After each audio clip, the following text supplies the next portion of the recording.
wanted to start with asking you, from your vantage point working in rural Georgia, what some of the barriers are that remain to economic advancement in the country, especially when it comes to agriculture, because I know that a large percentage of the workforce in Georgia does work in agriculture. Some of the major barriers actually are the infrastructure.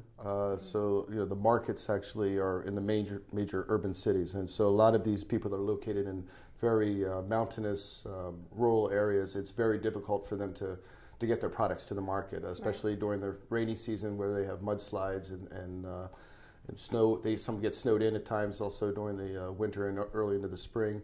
So that has an issue. Another interesting thing that affects everybody, not only small farmers but also large farmers. We're working in another region of Georgia where they have these fruit trees, apples and peaches and pears, plums.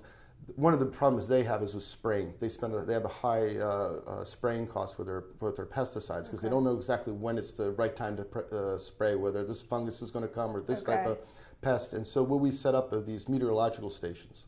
They're spread out throughout this region, and they look at humidity and a lot of other factors, and based on that they can project that it's very high probability that this type of fungus or this type of pest may come and attack the crops. And so this information is sent from these meteorological stations to a farm service center, a private farm service center, and they, through SMS, send this message out to the farmers saying, you might want to consider spraying your crops at this time, so the farmers know when to spray. And the result of this is actually the farmers have reduced their production costs because they've had to spray less than they normally would in the past, because in the past it was just from intuition. I think this is time.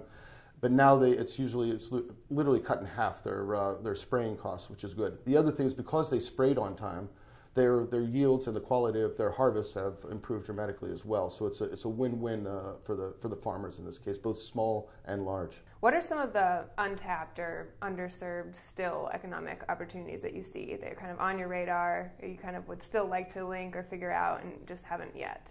One thing we're trying to work on, we've realized is when farmers harvest their crops, there's different grades. So one thing we're working on is, especially with the lower grade products, both fruits and vegetables, is opportunities for working with small entrepreneurs, businesses, private businesses, in like drying and also making jams. So where the lower quality is not wasted, just left on the fields to waste, but it's actually being processed and packaged, bottled, and then sold in the local markets or even in supermarkets and retail outlets. So it's a way for additional income for the farmers from lower grade products. Definitely. And is that something that you're kind of helping people get started, these businesses? Yes. For example, we have beekeepers. We have a lot of beekeepers. We have an association out in western Georgia.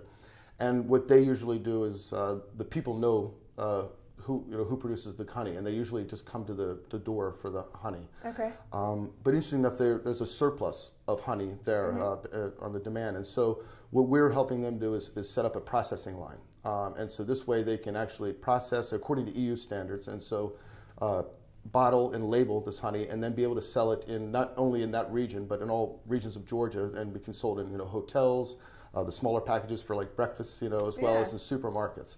The other interesting thing about this honey processing line is it also can make jams. So the Association of Beekeepers, they're also offering these services to other fruit producers who have lower grade like kiwi or other products that they can take there and have it made into jam and bottled, which they then can sell in markets throughout Georgia.